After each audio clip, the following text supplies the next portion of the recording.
On se souvient tous de cette petite révolution en 2006 avec l'arrivée du scooter 3 roues Piaggio MP3. Depuis 2006, le constructeur italien est en situation de monopole sur ce segment. Le MP3, c'est des cylindrées variées, 125, 300, 400, maintenant 500 cm3. Une nouvelle version Urban plus compacte, plus citadine qui est arrivée au printemps 2011. On n'oublie pas non plus les versions hybrides 125 et 300. Aujourd'hui, cette situation de monopole est terminée puisque vient d'arriver sur le marché le Quadro 350D.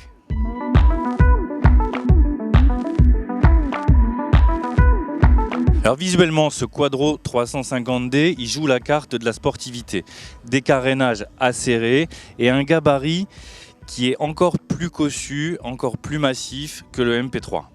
Le Piaggio MP3 Touring, c'est le MP3 classique qu'on connaît depuis 2006, une esthétique classique et élégante. En 2011, Piaggio a opéré un léger restylage qui lui a valu l'appellation Touring. Ce sont des modifications de détails. Par exemple, un pare-brise réglable en hauteur sur 3 positions, une calandre revue dans l'esprit du Urban. Le Urban, justement, c'est le MP3 version citadine, plus compact, plus léger et qui s'adresse également à une clientèle féminine. Alors ce Urban apparu en 2011, lui se démarque par une finition tout à fait irréprochable qui pose de nouveaux standards dans la gamme Piaggio. Au niveau du châssis de ces scooters, il y a d'abord un point commun évident, ils ont tous les trois roues, dont 2 à l'avant. Pourtant, au-delà de ça, il y a des différences très importantes. Quadro, lui, a opté pour un train avant articulé par hydraulique. L'inclinaison et la suspension est ici confiée à 3 vérins hydrauliques. Contrairement à Piaggio, qui lui opte pour un parallélogramme déformable en aluminium, chaque roue étant suspendue par un amortisseur. Il y a d'autres différences. Le Quadro opte pour des roues avant de 14 pouces, c'est 13 pouces sur le Urban, 12 pouces sur le MP3 Touring.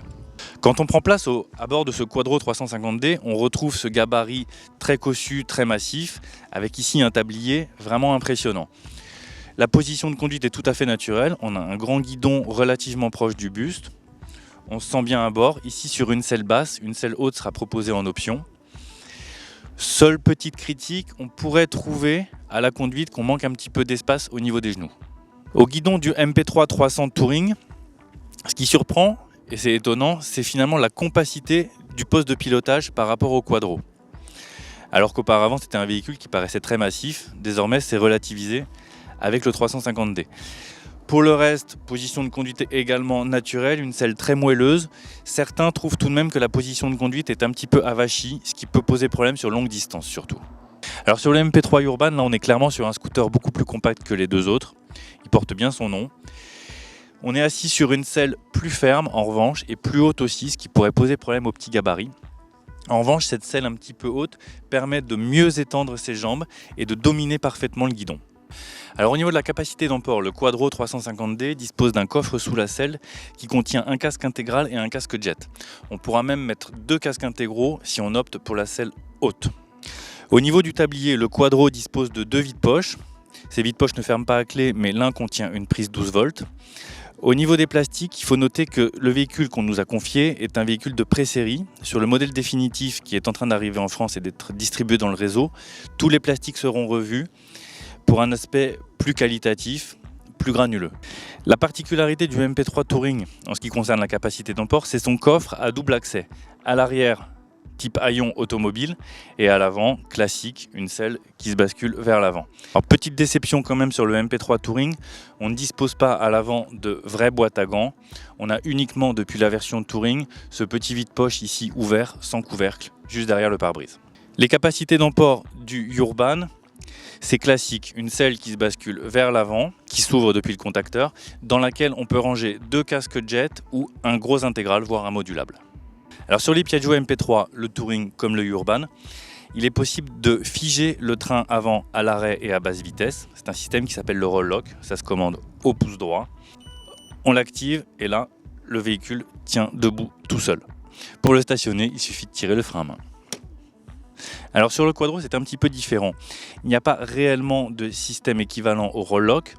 En revanche, on peut profiter de la retenue du système hydraulique à l'avant pour tenir tout seul à l'arrêt. Là, c'est le cas. Il suffit que je donne un petit mouvement et là le véhicule tombe, mais droit, il tient tout seul.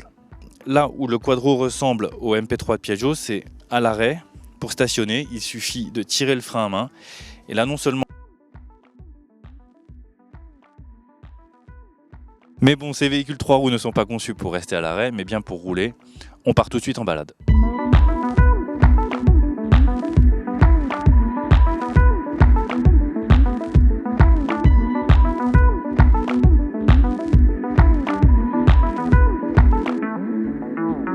On attaque par le chapitre maniabilité, domaine dans lequel le Urban se distingue particulièrement. C'est un 3 roues quasiment aussi agile qu'un 2 roues. Il est léger, hyper intuitif, une direction qui procure un excellent feeling. En ville, c'est le roi. Le MP3 Touring, lui, est plus lourd, 236 kg à sec, c'est pas rien, donc ça demande un petit peu plus d'engagement au guidon, mais un comportement quand même très fluide, très instinctif, petite période de prise en main, mais rien d'inhabituel pour un 3 roues. Le Quadro, lui, demande une prise en main beaucoup plus importante. Pourquoi? Parce que le système de train avant hydraulique oppose une certaine inertie et une certaine résistance à la mise sur l'angle, et ça, c'est quelque chose qu'il faut apprendre à domestiquer avant de se sentir à l'aise au guidon. Par ailleurs, il faut prendre en compte un guidon très large, 82 cm de largeur, alors que les MP3, eux, se limitent à 75 cm. Ça, c'est important quand on remonte les fils de voiture, par exemple. Alors, une fois qu'on est sur route, le Quadro est beaucoup plus dans son élément. Il est extrêmement stable, c'est le plus stable des 3 roues, beaucoup plus même que les MP3. Il demande toujours un certain effort au guidon, il faut faire attention, il faut vraiment être autoritaire, faire preuve de fermeté pour l'inscrire sur l'angle et également pour changer de trajectoire.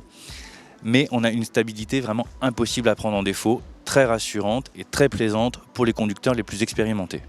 Au niveau du comportement, le MP3 Touring est un petit peu plus flou que le Quadro. En revanche, il est plus facile à inscrire sur la trajectoire et pour les changements d'angle, c'est plus évident à son guidon. De son côté, le Urban est beaucoup plus incisif que son grand frère, le Touring. Vivacité, précision, feeling de l'avant, c'est un vrai plaisir de piloter sur les petites routes avec le Urban. Au niveau du confort, le Urban a un petit défaut, c'est la fermeté de ses amortisseurs à l'arrière. En revanche, le train avant Piaggio, il avale les chocs de façon spectaculaire. C'est hyper confortable au niveau du train avant. Le MP3 Touring, lui, c'est vraiment le GT dans toute sa splendeur. Pare-brise réglable, super protection, sauf au niveau des mains. Les amortisseurs arrière sont plus confortables que le Urban et ce train avant Piaggio, toujours remarquable sur le plan du confort. Le Quadro, c'est typé un petit peu plus sportif. Disons que c'est plus ferme. À l'arrière, ça ressemble un petit peu au Urban. Et à l'avant, ça encaisse les chocs de façon très efficace, mais tout de même un petit peu plus ferme que le système Piaggio. Pour s'arrêter, ces 3 scooters disposent d'une pédale de freinage intégrale au pied. C'est obligatoire pour l'homologation, mais le feeling est vraiment pas terrible, si bien qu'on préfère utiliser généralement les leviers. Là, le Quadro possède une particularité intéressante, c'est qu'il dispose d'un freinage combiné au levier gauche, c'est-à-dire que le levier gauche actionne à la fois le frein avant et le frein arrière. Alors sur le plan des performances moteurs, Quadro a opté pour une mécanique Aeon, une marque taïwanaise, 313 cm3, 23 chevaux. Du côté Piaggio, on est sur un moteur maison du constructeur italien, 278 cm3, 22 chevaux. Au démarrage, le Urban tire parti de son poids inférieur pour partir devant le Quadro. Quant au MP3 Touring, lui, il est un petit peu plus lourd, 236 kg à sec, et il démarre un petit peu moins vite. Néanmoins, les performances de ces 3 scooters à 3 roues sont très proches. D'ailleurs, en reprise à partir de 80 km/h, les performances sont équivalentes. Au terme de ce test, on peut se réjouir de voir enfin un nouveau 3 roues arriver sur le marché. On vous a présenté rapidement ces véhicules, mais il est très important d'aller les essayer en concession pour faire son choix.